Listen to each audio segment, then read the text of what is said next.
Olá, pessoal, sejam muito bem-vindos.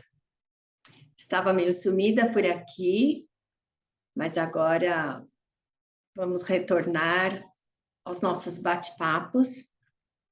Mudança de horário, né? Como vocês podem perceber, então hoje estou entrando na hora do almoço e daqui para frente vou fazer todas as terças-feiras neste mesmo horário, 12:30. Essa mudança se deve ao fato de eu acredito que muita gente esteja mais engajada ao trabalho nesse horário do almoço. Aí dá para aproveitar para que vocês estejam almoçando um pouco mais tranquilo e a gente bater um papo por aqui. De qualquer forma, essa live vai ficar gravada, então, se não conseguir agora, pode dar uma olhadinha depois, tá bom? Vai estar aqui no feed. Bom, sejam bem-vindos. Meu nome é Carla Geraldi. Eu sou fonoaudióloga clínica, estou formada há 30 anos, tenho uma grande experiência já aqui em consultório e vou falar sempre aqui sobre temas correlacionados às minhas áreas de trabalho, né? Então, atendo fala e linguagem infantil, atendo processamento do auditivo central, atendo também os transtornos de aprendizagem, crianças que estão com dificuldade em alfabetização. Então, meus temas vão ser mais voltados para estas áreas, tá bom? Hoje eu quero falar com vocês sobre um tema bem interessante, importante, na verdade, que é sobre a queixa do paciente que chega ao nosso consultório. Por que que eu decidi falar sobre esse tema?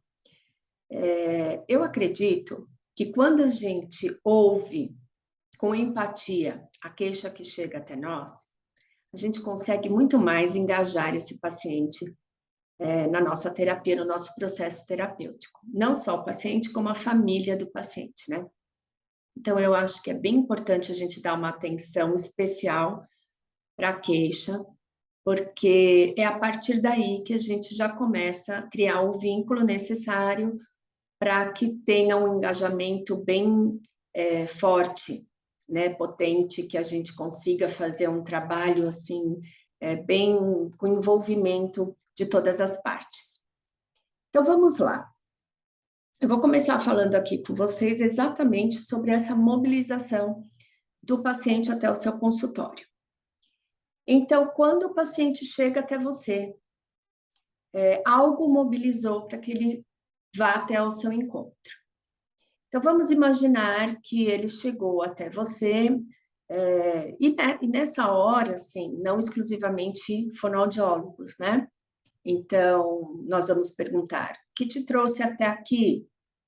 Mas o que você veio fazer, então, na fono? Ou o que você veio fazer porque você procurou uma aula particular?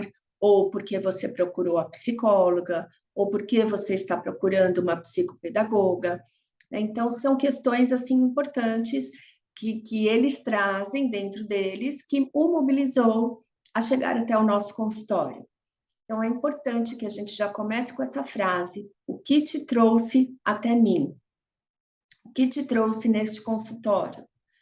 E deixar com que a família fale, ou com o próprio paciente, se for adulto, né? Que ele fale para você o que o está levando até você. E nessa hora você vai, então, a anotar todas as questões, todas as inseguranças, todas as dificuldades que vão ser ali colocadas para você. É importante que você ouça com muita atenção, que você dê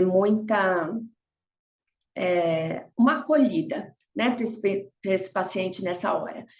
Inclusive, que ele possa falar sobre coisas que são difíceis para ele, né?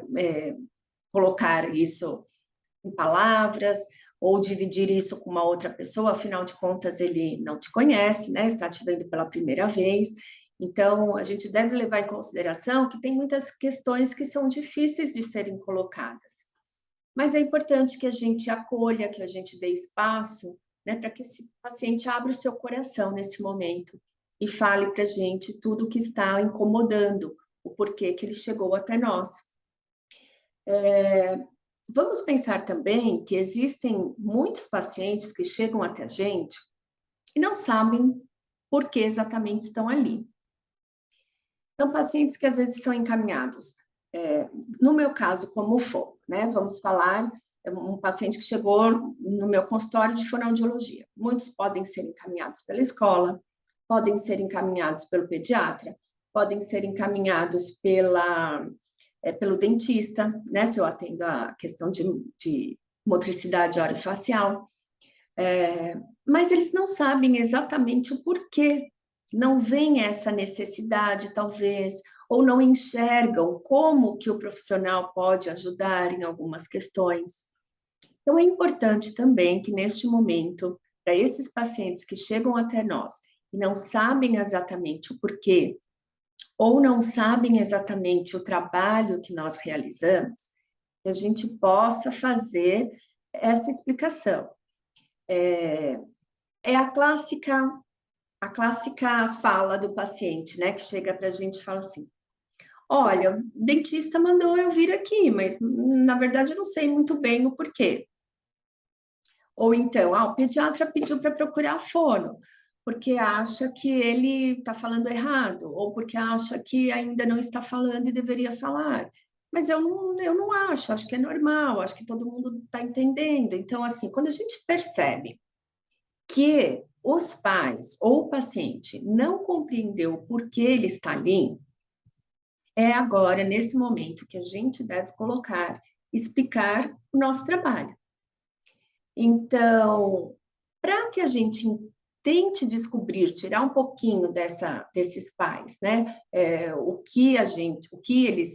Por que que eles estão ali, é importante que a gente conte um pouquinho, então, assim, olha, eu vou te dar alguns exemplos do que eu atendo aqui e você vê se algum deles se encaixa no seu perfil, alguma coisa que está acontecendo semelhante com o seu filho. E aí a gente começa a falar. Então, no meu caso, que eu atendo fala, que eu atendo aprendizagem, né, a alfabetização, o que que eu vou falar para esses pais? Olha, eu tenho crianças aqui que estão comigo porque estão trocando alguns sons das palavras. Isso às vezes fica um pouco difícil das pessoas entenderem, ou aquelas crianças que estão trocando e que já na sala de aula que ele está, ou no meio dos amiguinhos que ele está, isso está causando um certo desconforto, porque os amigos acham que ele é ainda um bebezão, que ele está falando errado como uma criança pequena, ou eles dão risada da forma que ele fala determinada palavra, e isso acaba gerando uma certa vergonha na criança, uma insegurança em se expressar. Então, nós vamos contando, né? Ou então, olha, eu tenho uma criança aqui que está com uma dificuldade de ler, de escrever, ou então uma criança que lê e não compreende o que leu, que tem uma dificuldade maior, ou então em memorizar o que leu, e não lembra depois para responder. Crianças que falam infantilizadas, então tem aquela fala como uma criança menor do que na verdade ele é. Então, nós vamos contando algumas coisas que nós fazemos e, de repente, o pai acha alguma coisa, o pai e a mãe acham alguma coisa que tem a ver com é, o que ele vive dentro de casa, né? E aí ele pode falar para você, realmente isso está acontecendo com meu filho, mas eu não acho que isso seja um problema. E aí é a nossa oportunidade de explicar o nosso trabalho, é a nossa oportunidade de explicar o que é esperado até aquela idade, é a nossa oportunidade de explicar quais são as consequências deste probleminha que a criança está apresentando, né, desta queixa ali que a criança vem apresentando.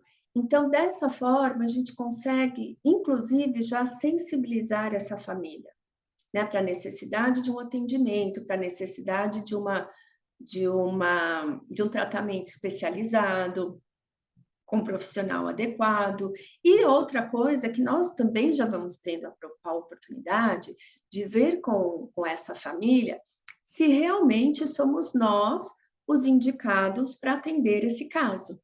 né? Porque muitas vezes podem chegar alguns casos para a gente que não é exatamente da nossa especialidade. E aí é o momento, então, da gente fazer um encaminhamento, seja para um profissional médico, ou seja para outro profissional terapeuta, que não somos nós, fonoaudiólogos. Às vezes a questão pode estar muito mais relacionada a uma psicomotricidade, ou pode estar muito mais relacionada a uma terapia ocupacional, ou pode estar muito mais relacionada, ou primeiro nós precisamos investigar questões médicas mesmo, ou então indicar para um neuropsicólogo, ou para um neuropediatra, ou para um foniatra, né? Então, são questões que, nesse momento da queixa, nós vamos conseguir dar um melhor direcionamento, seja em orientações aos pais, ou seja, inclusive, em encaminhamentos com outros profissionais.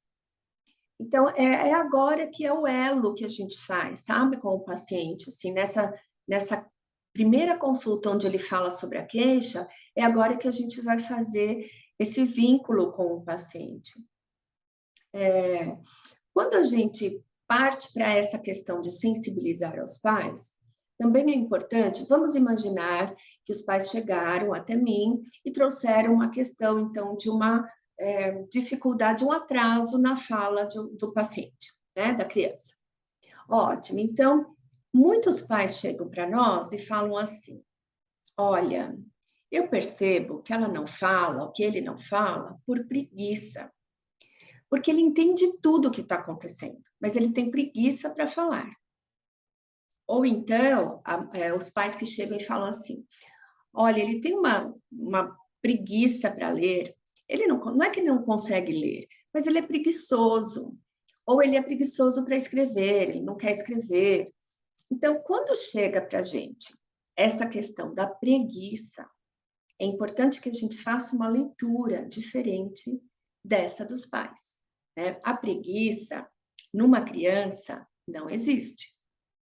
Vocês já viram alguma criança que fica sentada, falando, tô cansado, não quero brincar, não quero sair, não quero fazer uma atividade porque estou cansada. Não existe isso, preguiça em criança. A criança está sempre disposta, a criança adora brincar, a criança é curiosa, ela gosta de aprender, ela gosta de testar as coisas, né? Então, não existe preguiça na criança. Essa preguiça, ela tem que ser traduzida por nós como algo que não está caminhando bem, né? Algo que não está acontecendo como deveria acontecer. Então, eu já fico alerta e eu vou ajudar esses pais explicando que todos nós, inclusive nós adultos, nós somos movidos pelos nossos gostos, pelos nossos interesses, né? Eu vou gostar de fazer aquilo que me interessa, eu vou gostar de passear no lugar onde eu me sinto bem. Então, isso é comum, isso é normal em qualquer ser humano. Então, nossos filhos também terem preferências. Então, se eles não gostam de ler, se eles não gostam de escrever, é porque não é, obviamente, a preferência dele. E talvez é porque eles tenham dificuldade em fazer isso, né? E por isso é que eles não fazem, é por isso que eles não querem, por isso que eles demonstram uma má vontade que é entendida pelos pais como preguiça. Mas, na verdade, é porque eles não conseguem, aquilo não é legal, né? Não é uma atividade prazerosa. E nós somos assim, nós adultos também somos assim. Então, a gente precisa entender isso na criança também. Às vezes, eles trazem para a gente assim também: olha, ele não fala ainda, mas a gente teve pandemia, né? Então, a gente ficou muito dentro de casa. Nós não recebemos as pessoas, nós não fomos nas casas das pessoas, então é por esse motivo ele não está acostumado com gente, não está acostumado a conversar, a falar, essa vida social. Então, vejam, mais uma vez, é um ponto a se levar em consideração? realmente nós tivemos algo muito atípico, né, no nosso dia a dia, que afetou toda a nossa rotina. Mas existem crianças que também passaram pela pandemia e estão falando, estão indo bem na escola, não tiveram prejuízos, embora prejuízos momentâneos, né, que a gente realmente teve, todos nós tivemos, mas isso, quando ela voltou a frequentar a escola, quando ela voltou a ver gente, a se envolver em ambientes mais sociais, as crianças conseguiram, muitas delas conseguiram avançar, né? Oi, Luciere, boa tarde, tudo bem? Luciere sempre me prestigiando aqui, né, Luciere? Obrigada, viu? Então, a gente percebe que isso não pode ser uma desculpa ou uma justificativa para todas as questões de dificuldades que as crianças apresentem daqui para frente, né? Elas devem ser levadas em consideração, mas elas não devem justificar o problema. E mesmo que justifique, nós precisamos entender que existe ainda assim a possibilidade dessa criança entrar em terapia, ser estimulada e conseguir, então, um desenvolvimento muito melhor, tá? Então, é importante que a gente explique isso para os pais também. Outra coisa que é importante a gente falar para os pais, quando eles trazem as queixas, é que essa questão, principalmente quando é relacionada a essa preguiça, mostrar para eles que não é fácil falar, não é fácil ler, não é fácil escrever e nem é fácil compreender o que as pessoas falam. Quando a gente tem esse conhecimento técnico, como se processa a fala, desde a sua programação até a sua execução. Da mesma forma, como se processa a leitura, né, desde o reconhecimento visual, né, das letras, esse processamento de decodificação das letras, para que isso se transforme em mensagem e eu possa compreender essa mensagem.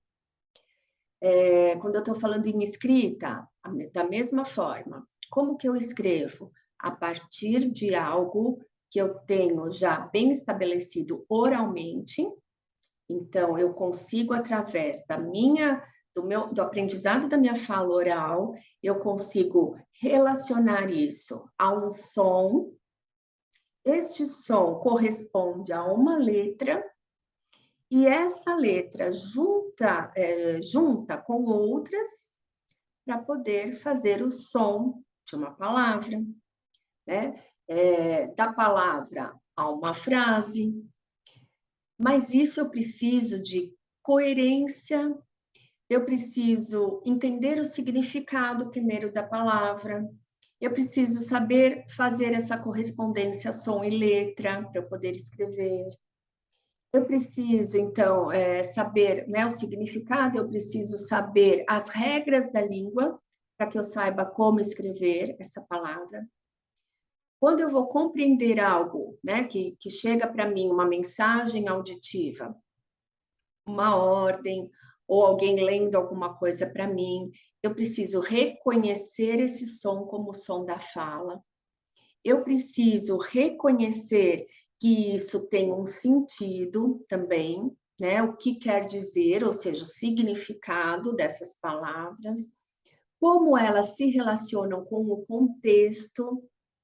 Então, vejam, não é um processo fácil.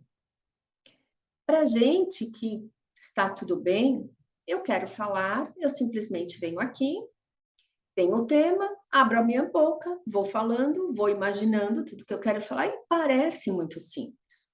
Quando eu quero escrever um texto, a mesma coisa, começo a escrever, parece muito simples. Eu sei quando eu preciso do plural, eu sei quando eu preciso do feminino, do masculino. Então, parece muito fácil, mas não é. É uma tarefa complexa, são tarefas complexas, são tarefas que demandam uma cognição, né, uma questão neurológica importante.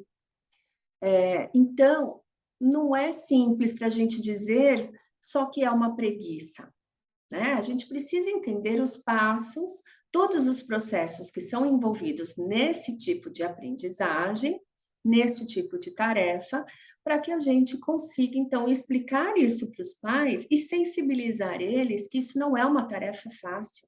Então, não pode ser só uma preguiça.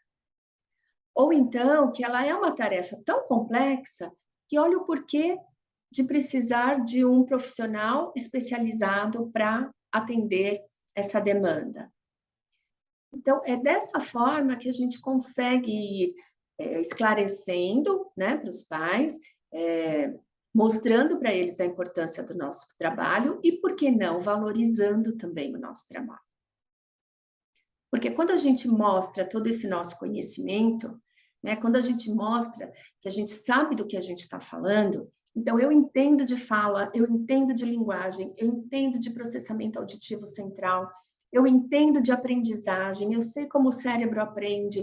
Então, quando eu tenho esse conhecimento técnico, é fácil de eu passar isso para os pais e conseguir mostrar para eles que realmente eles estão com um profissional que entende o que está fazendo, entende do que está falando, né? Ou seja, a chance deles acreditarem em você e de confiarem em você para deixar o filho deles num tratamento, ela vai ser muito grande. Então, eu preciso mostrar esse meu conhecimento, não simplesmente mostrar, por dizer que eu sou boa, que eu sei, que eu vou conseguir fazer um trabalho super bacana, não é só por isso. É porque eu preciso esclarecer esses pais, né? Eu preciso mostrar para eles que eu sei o que eu estou falando e que o quanto isso é importante na vida dessa criança. Teve uma pergunta aqui. Como você orienta quando chegam com a fala do pediatra que podem esperar? Se eles já chegaram lá no consultório, embora o pediatra tenha falado que pode esperar, porque alguma coisinha acho que já sensibilizou eles, né? Mas eu sempre tenho por hábito fazer o seguinte: eu mostro, pelo meu conhecimento mesmo, né? Eu mostro que, olha, existem marcos do desenvolvimento infantil, existem marcos importantes, então a criança nesta idade já tem que estar falando tantas palavrinhas, já tem que estar se comunicando desta maneira, né? Já é esperado que ela tenha este tipo de comportamento. Então, sempre mostrando que não sou eu que acho. Não sou eu que sou fonoaudióloga e quero pegar esse paciente para o atendimento. Não, olha, existem trabalhos científicos. Só da gente colocar isso na nossa fala, existem trabalhos científicos que mostram que é importante a criança já ter desenvolvido esta ou esta habilidade. E mostrar também o impacto dela não ter isso agora, o impacto que isso tem futuramente na vida dessa criança, tá? Porque agora pode ser que eles não estejam enxergando realmente algum impacto. Mas isso lá na frente pode trazer algumas consequências, né? E a gente sabe que traz. Então, às vezes uma dificuldade de alfabetização, às vezes uma dificuldade em trocas de letras na escrita, na leitura, né? Às vezes uma sociabilização mais difícil com os amigos. Então, a gente já sabe disso. Por isso, para isso que a gente conhece, para isso que a gente tem essa parte técnica muito bem sedimentada em nós, né? Por isso que a gente não pode parar de estudar, por isso que a gente tem que estar sempre se reciclando, vendo, lendo artigos, né? Então, porque a gente precisa desse conhecimento na hora de explicar para os pais ali. Olha, os pediatras normalmente não vê que falam que tem essa fala, né? Eles estão preocupados mais agora, com esse momento, mas olha, nós já temos estudos que mostram que futuramente pode acontecer tais coisas. Então, a gente vai esclarecendo esses pais, dependendo da demanda, né? Dependendo daquilo que eles trouxeram para a gente. Então, é assim que eu faço, tá, Luciele? Eu espero que eu esclareci aí. Qualquer coisa você me pergunta aqui novamente. Bom, e para terminar, assim, uma coisa que eu acho também muito importante quando os pais trazem a queixa para nós, é a gente ter muita empatia. Empatia no sentido de respeitar aquilo que os pais trazem para a gente, respeitar a rotina da família, as crenças da família, os hábitos da família, não julgar, né? Porque às vezes a gente tem aquela coisinha que fala assim, mas também já entendi por que a criança não fala. Olha isso, olha como é que os pais lidam com tal coisa, olha como é a rotina bagunçada, olha como... Não é com julgamento que nós vamos olhar isso. É com o olhar de um profissional que está entendendo que aquele ambiente, que aquele comportamento talvez não seja o melhor para esta criança, e por causa disso nós vamos intervir. Nós vamos orientar a família, nós vamos propor mudanças, né, junto com eles, sempre respeitando essa disponibilidade dos pais também de colocarem em prática logo que a gente fala, às vezes não é assim, eles demoram mais, a gente precisa falar de novo, a gente precisa falar de outra forma, né? Mas sempre assim, respeitando, entendendo essa família, compreendendo, então, como eu disse, né, toda a dinâmica dessa família. Vamos pensar que, assim, é um pai e uma mãe que vieram de crenças, né, ali diferentes e muitas vezes, na maioria das vezes, diferentes das nossas, inclusive. E que a gente não pode também querer impor as nossas vontades ou as nossas verdades, né? A gente precisa respeitar essa família enquanto um núcleo família mesmo, tá? Com as suas crenças, com os seus hábitos, com as suas formas de relacionar-se entre eles, né? Nós vamos só, o nosso papel vai ser de orientar, de fornecer algumas estratégias para a solução daquele problema, né? Sempre explicando por quê, sempre dando esse respaldo para os pais. Olha, vamos tentar dessa forma, porque é importante que ele faça isso, isso e isso, ou que ele adquira isso, isso e isso, ou que ele desenvolva esta ou esta ou esta habilidade, né? Então, quando a gente vai por este caminho, nós vamos justificando os porquês das nossas orientações ou os porquês das nossas modificações, né, da intenção de modificação do ambiente onde essa criança está. Quando a gente explica, é muito mais fácil que eles entrem, né, nessa nossa, joguem um jogo com a gente e consigam, então, pensar na possibilidade de fazer diferente, tá? Então, essa empatia é muito importante. Então, o que eu quis hoje colocar aqui para vocês com esse bate-papo? Que a gente dê muito valor para a queixa que chega até nós, se ela é real ou se é aquele paciente que chegou ali caindo de paraquedas, né? Tô aqui porque alguém mandou, o pediatra mandou, o dentista mandou, ou, sei lá, o neurologista mandou, ou a escola mandou, e tô aqui de paraquedas, mas que a gente compreenda essa situação que ele chegou para a gente aqui e que a gente dê todo esse suporte, então, mostrando qual é o nosso papel, e que nós podemos fazer para ajudar, né? Descobrir junto com ele o porquê que ele está ali.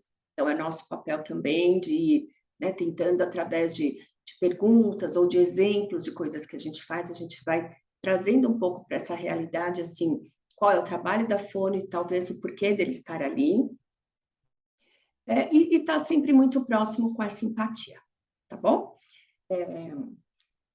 E aqui eu queria deixar também para vocês que eu lancei um curso que está na minha bio, se vocês forem lá, vocês vão ver, chama SOS Fono Descomplicando o Consultório.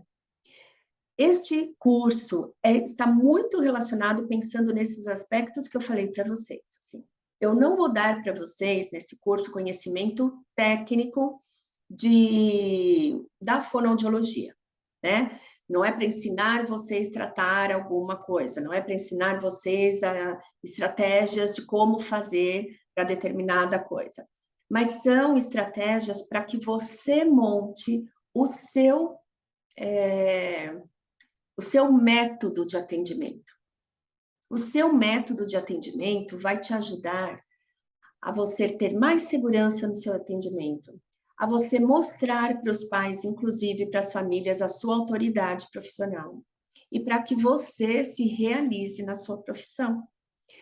Porque a gente precisa ter esse método desde lá do atendimento, no primeiro contato que o paciente faz com a gente. Como eu recebo esse contato do paciente? Como eu respondo a esse contato? Como eu marco essa primeira consulta? Como eu faço na primeira consulta? Como eu avalio? Né? Não é explicar para vocês protocolos de avaliação, mas é mostrar para vocês assim as possibilidades que vocês têm entre os protocolos, como fazer isso, como escolher o melhor protocolo, como aplicar esse protocolo, como pegar dados ali importantes para que você vá montando o seu repertório de raciocínio clínico, como você faz a devolutiva para os pais, como você conversa com a equipe multiprofissional, como você monta o seu raciocínio clínico, como você planeja as suas sessões de terapia e como você faz a sua intervenção, tá? Então, tudo isso está lá muito bem explicado e eu falo dessa queixa, dessa importância da queixa lá no módulo da primeira consulta, como é feita, como eu faço a primeira consulta e como eu oriento vocês, ou como eu dou dicas importantes para que vocês possam montar o seu método de atendimento. Se a gente tiver um método de atendimento que a gente faz sempre da mesma forma, isso traz, inclusive, personalidade profissional para você, né? Olha, a Carla trabalha deste jeito, né? Esta é a minha forma de trabalho. E aqueles pacientes que se identificam com isso só têm a ganhar. E nós também, porque nós vamos estar cientes de que nós aplicamos uma forma ali de trabalho que dá certo, que dá resultado.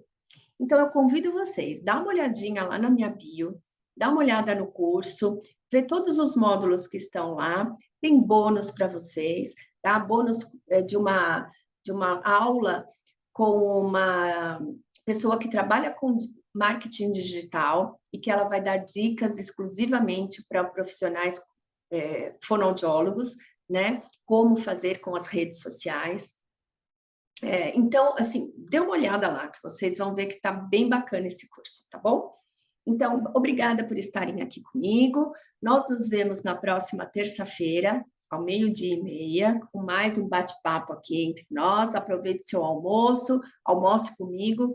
Eu chamei aqui de almoço com as estrelas.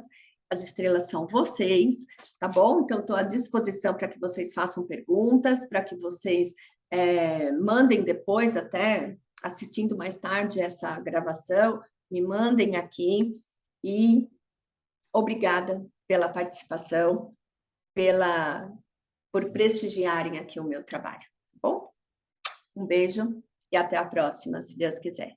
Tchau, tchau.